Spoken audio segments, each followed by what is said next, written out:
Let me out a block away. Don't want to be seen getting out of your car, she said as we approached her friend's party. I pulled over right there and said, get out. She laughed, called me dramatic, and went to the party. I drove home, packed my things, and left a note. Hope your friends give you better rides. She came home in the morning, drunk and happy. Found the empty closet and called me crying. Hey viewers, before we move on to the video, please make sure to subscribe to the channel and hit the like button if you want to see more stories like this. Thanks. The funny thing about red flags is they're only visible in hindsight. At the time, you just think you're looking at a flag. For 3 years with Qley, I saw a lot of flags. I polished the poles, admired the fabric, told myself the colors were vibrant. My final act of polishing happened the Thursday before the party. I'd picked up 4 consecutive weekend shifts at the warehouse. Back-aching, monotonous work that paid time and a half. The extra $1,000 wasn't for a new gaming console or a trip. It was to cover Qley's half of the rent for 2 months while she networked and figured out her influencer dream. I didn't mind. That's what you do. You build a runway for the person you love to take off. That Thursday, she was having her girls over for pre-party planning. Her friends, Maya, the aspiring publicist, and Jess, who funded her life through a confusing series of brand partnerships, treated our apartment like a lounge they occasionally graced with their presence. I spent my day off cleaning. I scrubbed the bathroom, vacuumed the rug she said trapped bad energy, and arranged the fancy cheese plate she'd requested from the overpriced market. They arrived in a cloud of expensive perfume and loud gossip. I got a collective hey before they beelined for the wine. Babe, we need privacy for, like, creative flow, Qley said, shooing me toward our bedroom with a kiss on the cheek that felt like a dismissal. You don't mind, right? I minded the way Maya's eyes scanned our living room, a slight smirk on her face, as if filing away its imperfections for later. I minded that Jess immediately put her feet on the coffee table. I'd refinished myself. But I smiled. No problem. I'll be in here. From behind the closed door, I heard the laughter. The planning. The critique of other people's outfits, other people's lives. Qley's voice was the loudest, a performance of confidence for her audience. A few hours later, they left. I emerged to a war zone. Empty wine glasses with lipstick smears, crumbs ground into the rug, the cheese plate a sad graveyard of rinds. No, thanks for cleaning. No see you later, man. Just the echo of their judgment and the mess they left for me, the invisible stagehand. Saturday arrived. The night of the summer rooftop soiree at Maya's cousin's building. Qley had been vibrating with anticipation all week. She emerged from the bedroom in an outfit I'd never seen before, a tiny, sparkling dress that looked like it cost more than our monthly grocery budget. Her makeup was sharper, her hair perfectly chaotic. You look amazing, I said, the words feeling inadequate. Maya helped me pick it out. It's very elevated, she said, not looking at me as she scrolled through her phone. You ready? We can't be late. The golden hour photos are key. The ride over was conducted in the glow of her screen. She was in a group chat titled Swar Squad. Maya, is he driving you? LOL. Qley, unfortunately. His Prius is a vibe killer, but Uber surge is insane. Jess, just have him drop you off around the corner. We'll be on the roof. You won't have to walk far. I kept my eyes on the road, my knuckles white on the steering wheel. The vibe killer. The rolling symbol of my inadequacy. We entered the trendy, gentrified part of town. The streets were lined with clubs and bars pulsing with bass. Her friend's messages kept pinging. Okay, Qley said, finally looking up. She pointed ahead. Just up here. Let me out a block away. Don't want to be seen getting out of your car. The words hung in the air, mingling with the faint smell of her perfume. They weren't delivered with malice, but with a casual, matter-of-factness that was infinitely worse. It was simply the operational procedure. Hide the unsightly vehicle. Maintain the illusion. A coldness washed over me, starting in my chest and spreading to my fingertips. It wasn't anger. It was a profound, glacial clarity. This wasn't a joke. This wasn't pre-party nerves. This was her truth. I was the embarrassment to be discreetly unloaded before she entered her real life. I didn't argue. I didn't ask what she meant. I just signaled, pulled the car to the curb right there, not a block away, right there, and put it in park. The engine idled softly. She looked at me, confused by the unscheduled stop. What are you doing? I said a block up. I turned my head and looked at her. Really looked at her. The woman I'd built a runway for. The woman for whom I'd become a maid, a financier, and now, a chauffeur to be hidden. I felt nothing but that clean, sharp cold. Get out, I said. My voice was flat, calm, final. She blinked. Then she laughed. It was a short, brittle sound, meant to dismiss and diminish. Oh my God, are you serious? Don't be so dramatic. It's not a big deal. It's just parking. She rolled her eyes, a practice gesture. I'll get an Uber home later. Don't wait up. She popped the door handle, slid out, and slammed the door without a backward glance. I watched her in the rearview mirror, the sparkling dress catching the streetlights as she hurried down the sidewalk, pulling out her phone to announce her imminent, unencumbered arrival to the squad. I sat for a full minute, the cold inside me hardening into a diamond of resolve. Then, I shifted the car into drive, merged into the traffic, and pointed the vibe killer toward home. The silence was no longer empty. It was full of a single, decisive thought. I'm done. The drive home was conducted in perfect silence. Not the tense, waiting for a fight silence we'd had sometimes, but a deep, ringing quiet. The city lights blurred past the windows of my vibe killer, which suddenly felt like the most honest, reliable thing in my life. It got 52 miles to the gallon. It never asked me to hide it. The cold clarity that had taken root in my chest expanded, freezing out any last traces of hurt or confusion. What was left was a simple, algorithmic to-do list. I parked in my usual spot. Our apartment, on the 3rd floor, looked down on the lot. I sat for a moment, watching the light in our living room window, the one I'd left on for her. A habitual, caring gesture from a man who no longer existed. I turned it off in my mind. Inside, the ghost of the pre-party still lingered, a wine glass by the sink, a smear of glitter on the hallway floor. I stepped over it. I went to the closet and pulled out my old gym duffel and the 2 large suitcases stored on the high shelf. I didn't start with rage. I started with socks. I packed like a surgeon removing a foreign object. My things. Only my things. The books on my nightstand. The framed photo of my parents and me at the lake, a weekend she'd called quaint. My toolbox, because I was the one who fixed things. I left the fancy espresso maker she'd wanted but never learned to use. I took the chipped ceramic mug my little brother made me in 7th grade. The closet was the starkest division. My side, simple t-shirts, jeans, a couple of button-downs. Her side, an explosion of fabrics, colors, tags she often left on for the aesthetic. I emptied my side into a suitcase. The empty rod on my half looked like a missing tooth. I left every hanger. I didn't throw her things. I didn't write an angry screed. The emotion had been burned away, leaving only purpose. In the bathroom, I scooped my razor, my deodorant, the cheap shampoo I liked, into a bag. I left the basket overflowing with her serums, masks, and exfoliants. The apartment began to echo. The final item was the note. I stood at the kitchen counter, the same spot where I'd packed her cheese plate.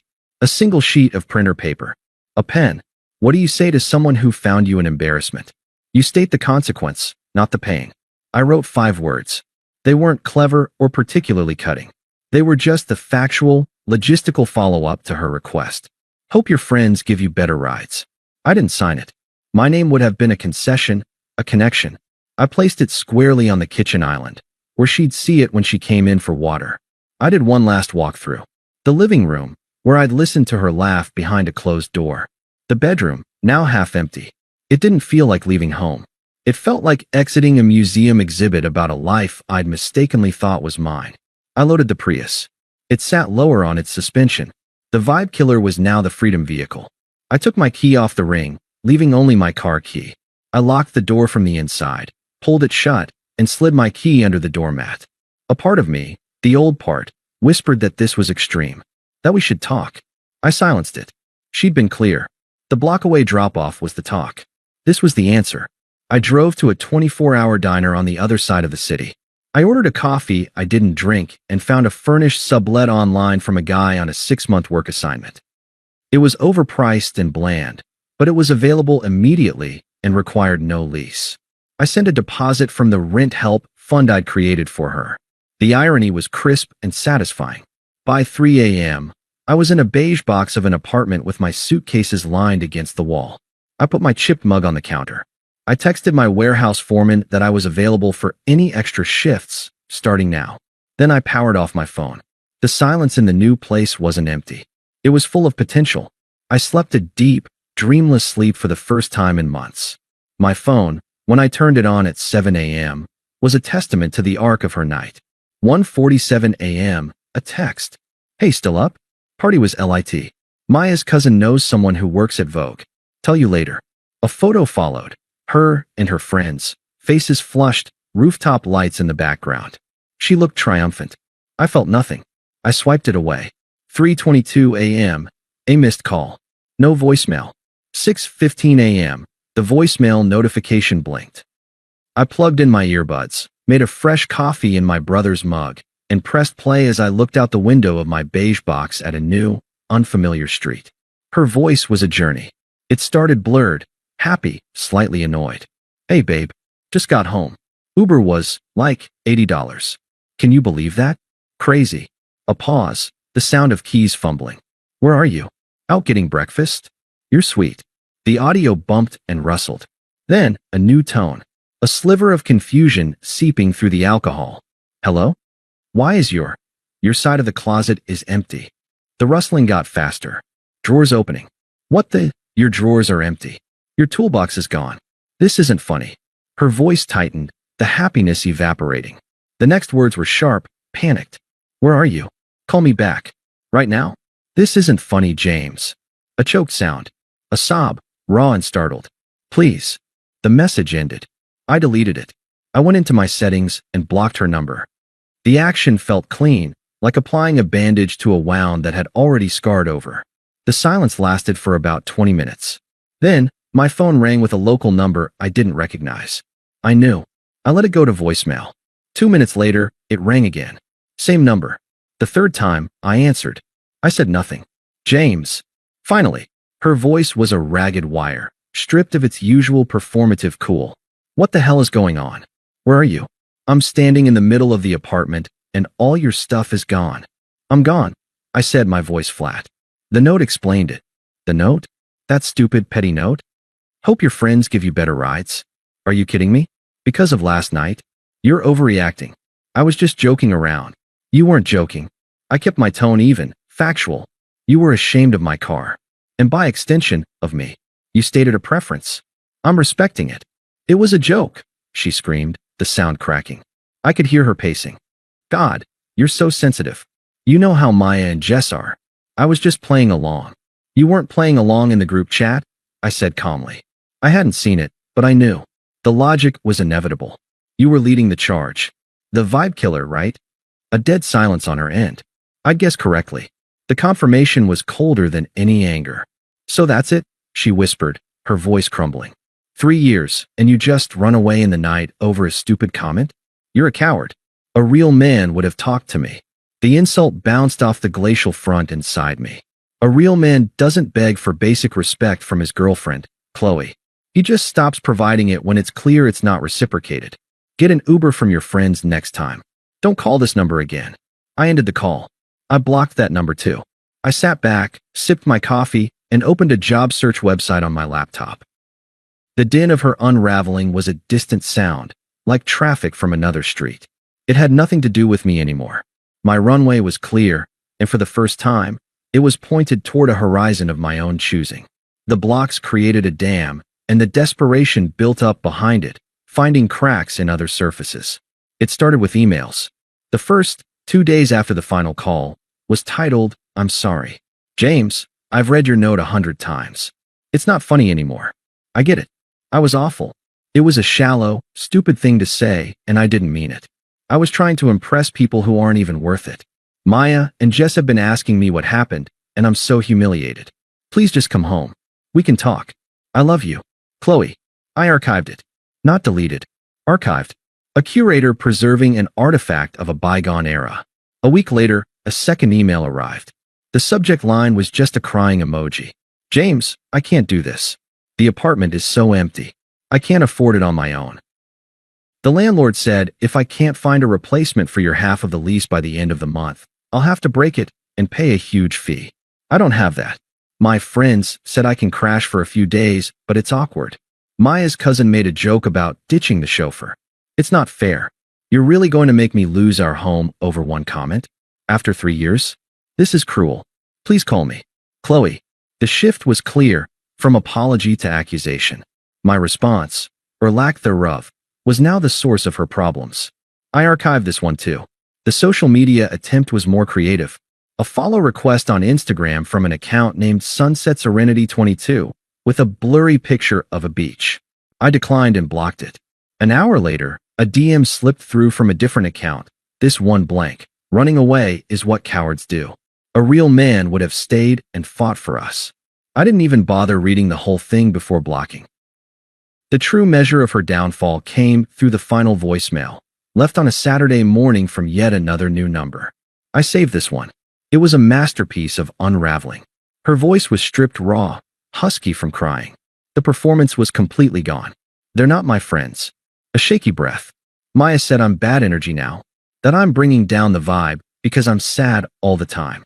Jess asked me to pay her back for the Uber that night and for the drinks, said I was acting like a charity case. A wet, ragged sob. They were never my real friends. You were. You were the only real thing I had. And I was such an idiot. I traded you for glitter and roof access. There was a long pause. I could hear traffic in the background. She wasn't at home. I tried to see someone else. To move on. This guy from the party. He seemed so cool. He used me for a night and ghosted me. Told his friends I was clingy. Her voice dropped to a whisper, utterly broken. I'm living out of a suitcase at my sister's. She's mad at me too. I have no money. I have no one.